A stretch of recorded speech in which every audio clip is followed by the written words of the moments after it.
If I'm being honest, I don't listen to a lot of video game soundtracks, but one song that I always come back to is Cara Mia Agio on the Portal 2 soundtrack.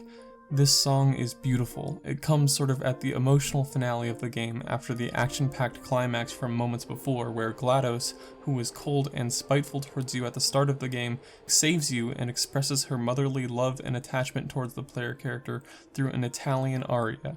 It is sung by the voice of GLaDOS, the wonderful Ellen McLean.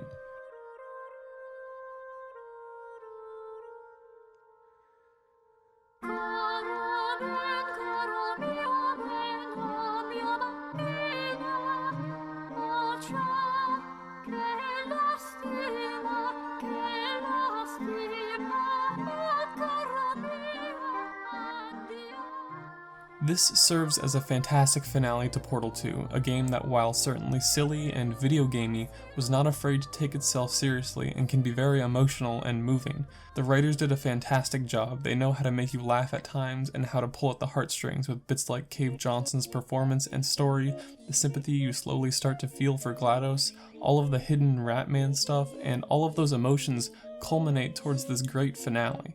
I remember playing it for the first time and feeling so emotional and getting goosebumps, and that's what this video is all about, those incredible moments that you remember forever. But it's important to keep in mind that these things take all sorts of shapes and sizes, which is my excuse as a segue to talk about Undertale. I love Undertale. There are a lot of moments in this game. The whole thing is filled to the brim with scripted sequences that are either incredibly hilarious or moving, so it's a little hard to choose just one. But as for my personal favorite, it would have to be the Flowey fight at the end of the neutral route. It's one of those things that has a really powerful impact when it comes up during someone's first playthrough. You've just defeated Asgore and you decide you love him and you go in for the hug and he's dead. And Flowey closes the game, and the game almost feels like it's expanding past its boundaries. Whereas monsters have been smaller, uncolored sprites the whole game, Flowey is incredibly imposing and terrifying. Toby Fox is clearly skilled at creating spectacular and unified moments, and uses music really well to guide the player's emotions and set a mood. When I played it for the first time, I was completely immersed. The world around me melted away, and when I played it more recently, I felt that same thing. Undertale is a choice-driven game, so it probably also serves as an example of when the happenings on a screen are made to be more meaningful when you and your decisions have made a direct impact. Sure, there are games with a much larger tree of potential decisions and endings, but the feeling of having impact comes in some different forms. I mean, I don't think the choices you make in Undertale would have been as effective if they were given like in a Telltale game, because that kind of decision making wouldn't fit in the context.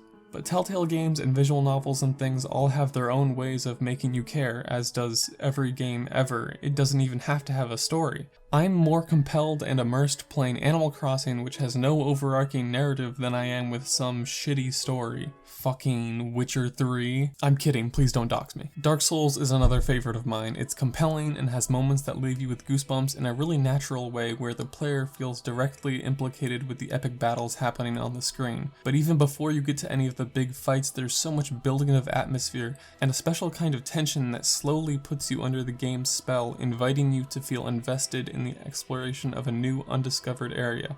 And then you get to the boss. And the feeling of losing to a boss over and over and over again, and becoming well acquainted with its moveset, the environment, and then finally beating it. And then it's over. And you stand over the battlefield and you breathe it all in. Wow, wow, wow. You did it. You made the beautiful moment happen. Wow, wow. You poured your heart and soul into that fight, and wow, you're amazing. Your penis is just gigantic. Wow. Wow, wow. These beautiful moments that I'm chasing after, they really come in all shapes and sizes, you know. The Portal one was just a cutscene, but Dark Souls is different because it's one of those games that is overtly difficult. And difficulty is great for this subject because it feels good to be good at things and to display your skill in a high-stakes situation. All of the games we've looked at so far have been single-player and narrative-driven, but since the dawn of man, we have always been compelled to compete. And there's nowhere better to display your gamer skill than in a multiplayer setting. I'm talking about the clutch pentakill with everyone watching, the last second defuse, or maybe the comeback in the fighting game, which brings me to the best gaming moment of the millennium. It's the Daigo parry. The Daigo parry.